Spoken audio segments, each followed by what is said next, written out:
This call is now being recorded. Bismillah. Innal hamdalillah nahmaduhu wa nasta'inuhu wa nastaghfiruh wa na'udzu billahi min shururi anfusina wa min sayyiati a'malina. May yahdihillahu fala mudhillalah wa may yudlil fala hadiyalah. Wa asyhadu an la ilaha illallah wahdahu la syarikalah wa asyhadu anna Muhammadan abduhu wa rasuluh. Amma ba'du. Alhamdulillah, pada kesempatan hari ini, hari Senin 24 Januari 2022, kita lanjutkan kajian di Fakultas Ilmi Tafsir ataupun Ilmu Al-Quran dalam pembahasan tafsir Al-Quran, yang mana kita masuk kepada tafsir surat Ibrahim. Dan pada kesempatan hari ini kita masuk kepada sesi yang ketiga dari kajian tafsir surat Ibrahim, dan kita langsung masuk kepada permasalahan ayat yang pertama, di mana di dalam ayat Al-Qur'an disebutkan a'udzu billahi minasyaitonir rajim min hamzihi wa nafthihi wa nafthihi. Bismillahirrahmanirrahim. Alif lam ra. Maka ayat yang pertama di sini dari segi hukum at-tajwid, dia adalah al-mad al-lazim al-harfi al-mukhaffaf. Maka alif lam ra dinamakan di ilmi tajwid adalah mad al-lazim al-harfi al-mukhaffaf, yang definisinya adalah datang setelah al-ahruf al-muqatta'ah. Apa itu makna al-ahruf al-muqatta'ah? Dia adalah huruf-huruf yang di awal Al-Qur'an yang terputus. Seperti di sini alif lam ra atau alif lam mim atau shad atau yasin dan seterusnya. Maka dia adalah dari al-ahruf al-muqatta'ah yang harfnya itu la tudgham fihi, dinamakan dengan mukhaffafan. Seperti di sini, jika kita kembali kepada huruf hijaiyah alif, lam, dan ra, maka alif terdiri dari 3 huruf, iya apa tidak? Hamzah, lam, dan fa. Alif, ya.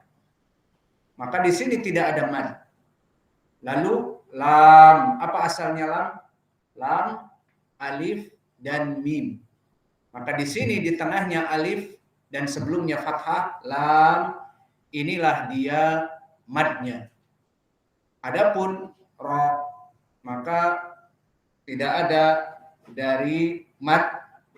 Maka di sini alif lam ra termasuk kepada al-mad al-lazim al-harfi al-mukhaffaf, dikarenakan mad lazimnya dikarenakan dia asalnya huruf hijaiyah dari mad yang di tengahnya ada alif dan sebelumnya fathah di ucapan lam atau di harf lam.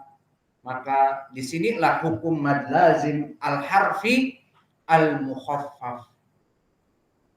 Kenapa dikatakan mukhaffaf? Agar keluar dari hukum al-mad al-lazim al-harfi al-musaqqal. Al-musaqqal, kenapa dikatakan al-musaqqal dan hukumnya lain? Karena ada idgham. Seperti alif lam mim. Di sini hukumnya lain dengan alif lam ra. Kenapa? Karena di saat lam bertemu dengan huruf yang terakhir ra, maka lam sakinah bertemu dengan ra, ada hukum apa tidak? mim sakinah bertemu dengan ro, tidak ada hukum idgham. Maka di sini dinamakan mukhaffaf. Alif lam ra, selesai. Adapun di awal surat Al-Baqarah atau di awal surat yang lain alif lam mim ra, ada tambahan mimnya, maka di saat mim yang asal huruf hijaiyahnya mim ya mim, berarti ada mad apa tidak? Ada, berarti mim. Seperti lam, karena huruf aslinya apa? Lam, alif, dan mim. Ada mad, lam. Dan begitu pun mim, dia ya sakinah sebelumnya kasrah. Maka di saat di dalam surat Al-Baqarah di awalnya ataupun alif lam mim ra, maka dia ada idghamnya. Di sini dinamakan al-mad al-lazim al-harfi al-mutsaqqal. Kita baca di awal surat Al-Baqarah alif lam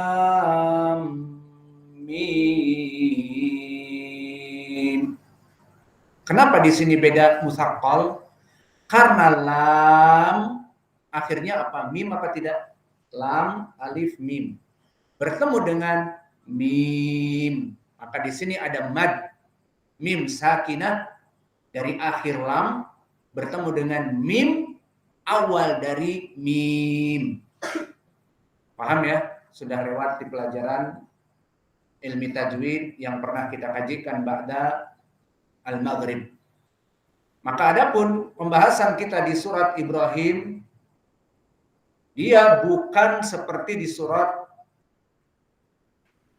Al-Baqarah dan alif lam mim ra, bukan.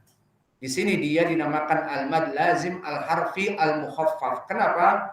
Karena lam akhirnya mim bertemu dengan ra, tidak ada hukum gunnah sehingga dia mukhaffaf. Maka inilah dari ilmu tajwid alif lam ra, tidak ada tasdid. Alif lam ra, seperti itu. Maka ini adalah juga seperti di dalam surat-surat yang lain, misalnya nun, itu contoh yang satu. Dan juga qaf. Kenapa kita katakan demikian? Karena nun tidak ada idgham dengan huruf lain, hanya satu huruf. Dan dia nun asalnya apa? Nun, waw, nun. Iya apa tidak? Surat Nun terdiri dari 3 huruf. Iya apa tidak? Kalau dikembangkan nun, waw, nun. Maka waw di sini sakinah sebelumnya dhammah jadi mad. Dinamakan mad al-lazim, harus panjang. Al-harfi dan juga al-mukhaffaf. Di sini makna al-mukhaffaf adalah dia tidak diidghamkan.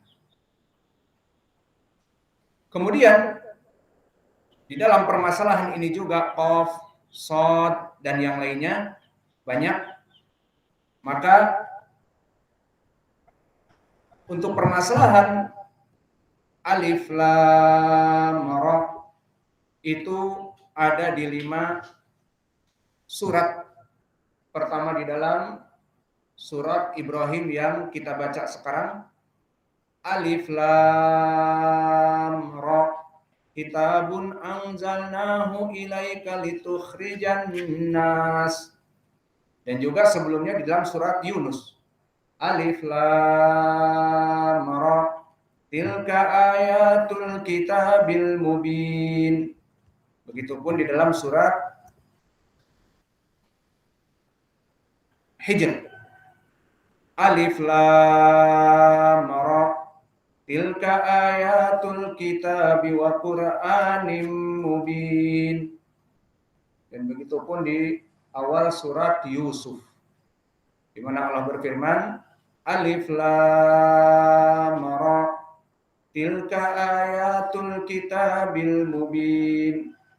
Maka Begitupun di dalam surat Hud. Allah berfirman, Alif Lam Ra, Kitabun uhkimat ayatuhu summa fussilat. Maka inilah kalimat ayat yang pertama, Alif Lam Ra. Hukumnya apa tadi?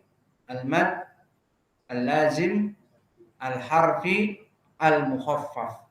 Apa makna dari istilah ini di dalam ilmu tajwid? Al-mad yakni dipanjangkan. Al-lazim panjangnya sangat panjang. Kemudian al-harfi dia adalah dari huruf al-muqatta'ah, itu bedanya. Sehingga mudah menghukuminya. Al-mad, al-lazim, al-harfi maknanya dia di awal-awal surat. Adapun mukhaffaf cuman ada bedanya mukhaffaf dengan musaqqal. Mukhaffaf seperti di sini Alif Lam Ra mukhaffaf. Adapun musaqqal Alif Lam Mim. Maka itu saja bedanya. Maka paham ya?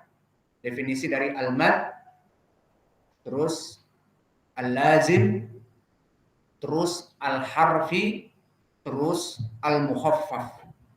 Maka dia ada di 5 awal dari surat.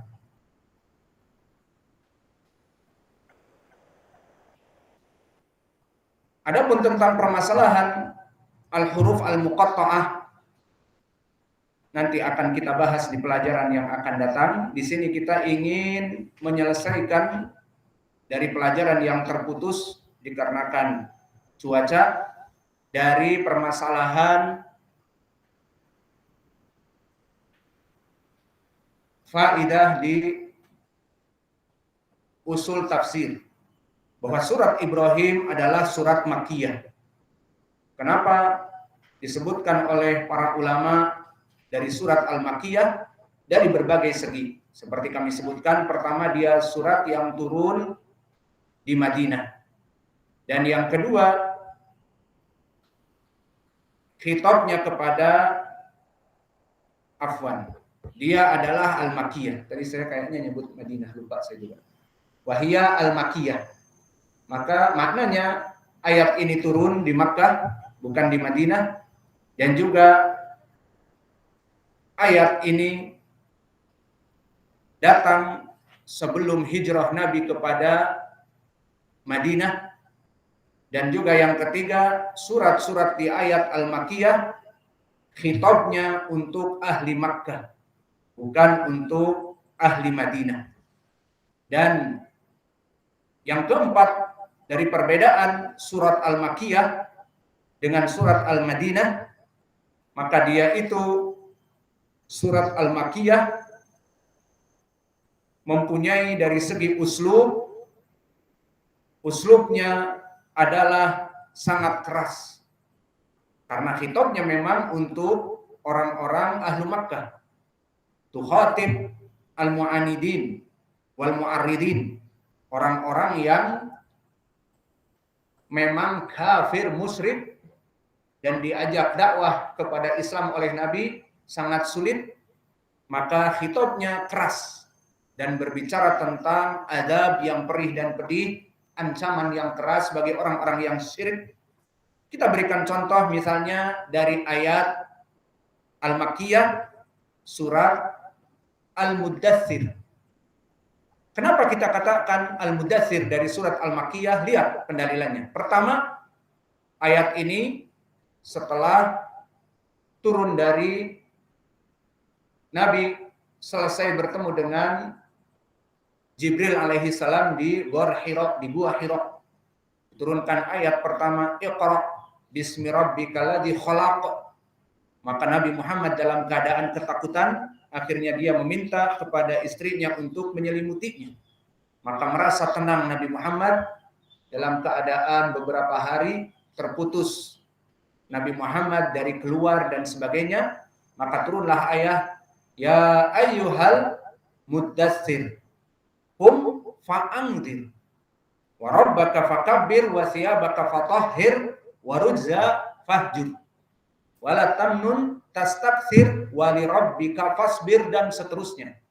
Maka di ayat ini terang-terangan Allah berkata, hai orang yang berselimut, bangunlah dan berikanlah dakwah peringatan. Karena Allah Jalla wa'ala itu diagungkan dengan dakwah kamu. Dan bersihkanlah pakaian-pakaian dari kesyirikan. Maknanya akidah-akidah digantikan dari kesyirikan menjadi akidah yang baik. Warujza fahjur. Maka tinggalkanlah perbuatan kesyirikan, menyembah kepada berhala, menyembah kepada Lat, Uzza, Manah dan Hubal, fahjur, dijauhkan. Wala tamnun tastakthir, dan janganlah kamu memberi kepada mereka dengan tujuan balasan. Jadi maknanya kamu berdakwah kepada mereka dengan lemah lembut untuk mendapatkan balasan dunia, jangan. Wala tamnun tastakthir. Ini juga pendalilan bagaimana kerasnya kepada dakwah pada saat itu dari Al-Qur'an. Wali rabbika fasbir. Maka di saat kamu berdakwah, bersabarlah wahai Muhammad. Ini salah satu contoh. Dan contoh yang kami berikan di pelajaran yang lalu, di sesi yang pertama, surat Tabbat Yada, di mana Allah mencela Abu Lahab dan menyebutkannya tidak bermanfaat apa yang ada padanya.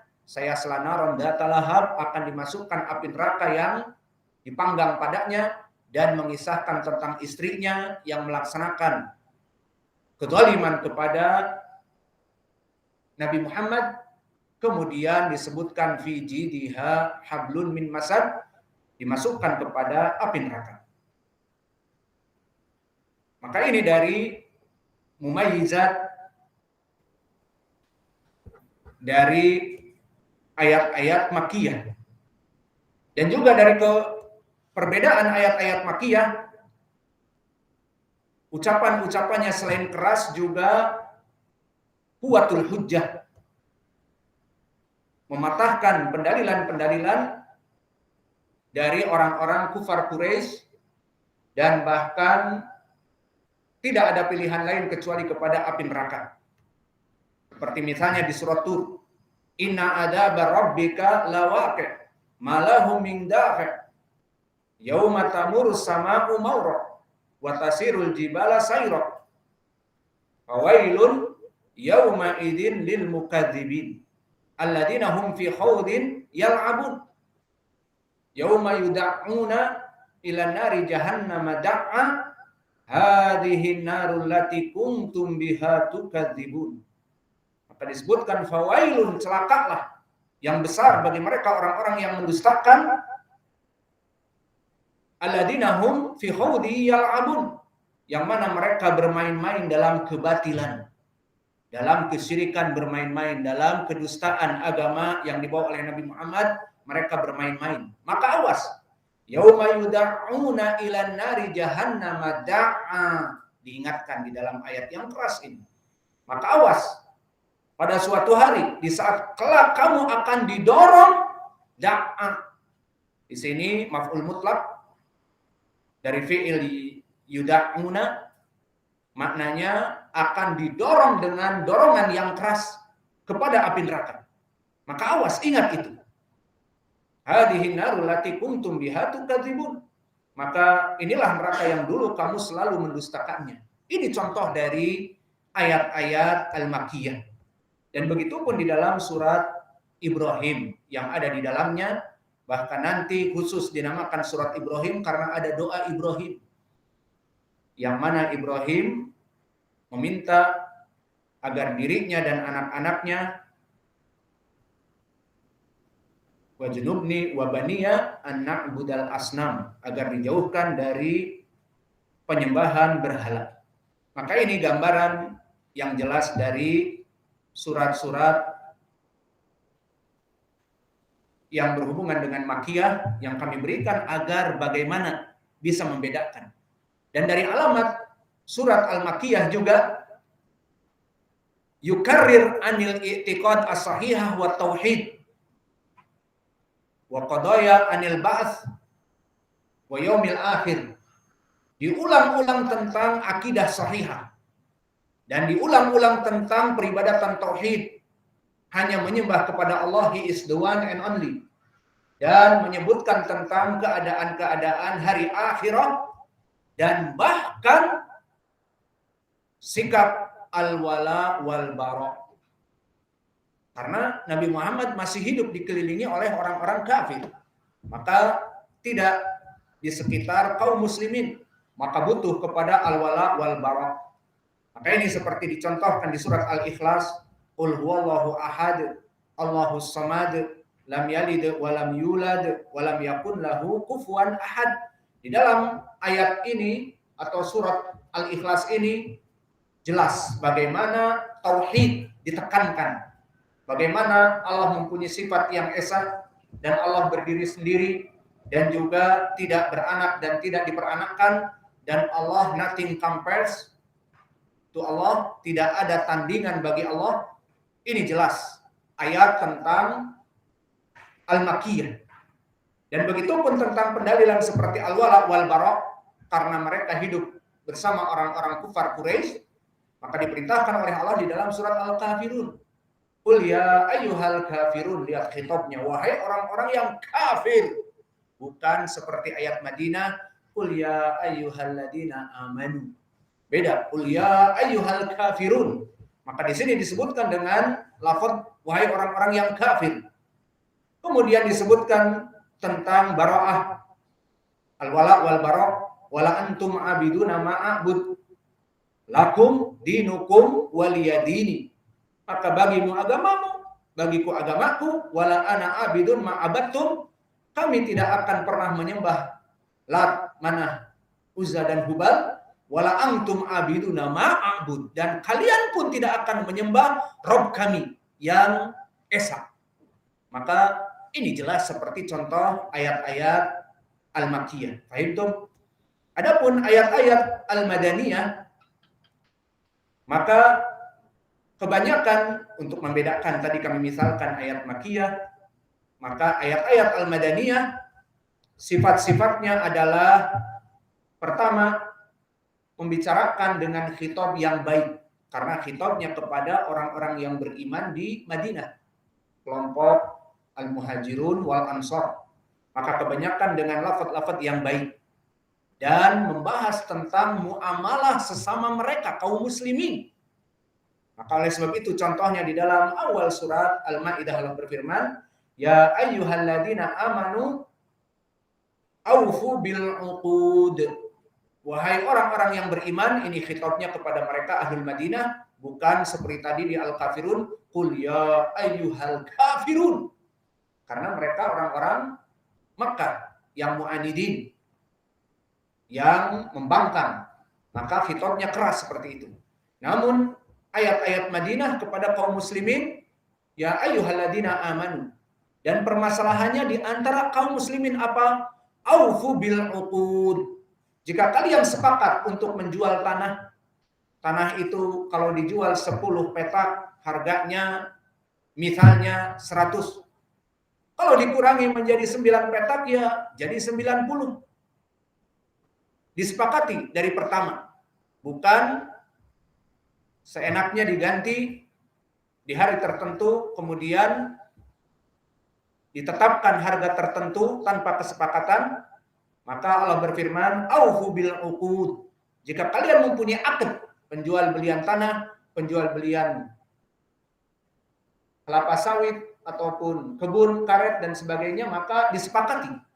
Bukan disepakati sebelum 3 bulan, 2 bulan, 10 petak tanah harganya 200, kemudian di hari pas pembayaran, dikurangi 1, tapi satunya berapa? Dikurangi menjadi 192, 93, 95 dan sebagainya misalnya. Tanpa kesepakatan. Maka di sini di dalam surat Al-Madaniyah, aufu bil uqud. Maka wahai orang-orang yang beriman, penuhilah akad-akad kalian. Apa yang telah disepakati, apalagi jual beli, di hadis yang muttafaqun alaih dari Abi Hurairah disebutkan juga al-bai'ani bil khiyar. Orang yang berjual beli itu keduanya saling ridho. Saya ridho membayar atas 10 petak tanah. Kemudian di hari pembayaran hanya bisa 9. Namun dikurangi seenaknya satu pihak misalnya. Tidak. Nabi bersabda, al-bai'ani bil khiyar. Jual beli itu satu sama lain ridho. Tidak ada rencana di balik itu untuk pengkhianatan. Tidak ada rencana di balik itu sesama kaum muslimin biar nanti kita lihat dengan waktu. Kalau waktu sudah masuk, nanti kita bilang begini dan begitu. Maka tidak bisa ada hilah, ada main-main di dalam akad sesama kaum muslimin. Kemudian setelah itu juga banyak di dalam surat Al-Madinah, dari kebanyakannya alamatnya, kalau tadi dengan lafaz-lafaz yang baik dan permasalahan kaum muslimin dibahas, juga berbicara tentang ahkam yang baru. Hukum-hukum yang belum ada di Makkah. Kenapa? Karena ayat-ayat Madinah adalah ayat-ayat yang turun kepada kaum muslimin dipimpin oleh Nabi, yang mana pada saat itu belum ada hukumnya di Makkah. Karena di Makkah Nabi hanya sendirian, ataupun banyak namun dalam keadaan lemah. Namun di Madinah diikuti oleh kelompok Al-Muhajirin wal Ansor, dan mereka membaiat Nabi dan mengikuti apa yang dikatakan oleh Nabi. Maka dibuatlah hukum-hukum tertentu. Maka contohnya seperti di dalam surat yang banyak, diantaranya Al-Baqarah. Maka surat Al-Baqarah yang rajih telah terjadi khilaf adalah Madaniyah. Maka surat Al-Baqarah yang banyak padanya permasalahan hukum-hukum adalah contohnya puasa Ramadan. Puasa Ramadan ada apa tidak di zaman Makkah? Sudah disyariatkan puasa Ramadan di Makkah? Jawabnya tidak. Di Madinah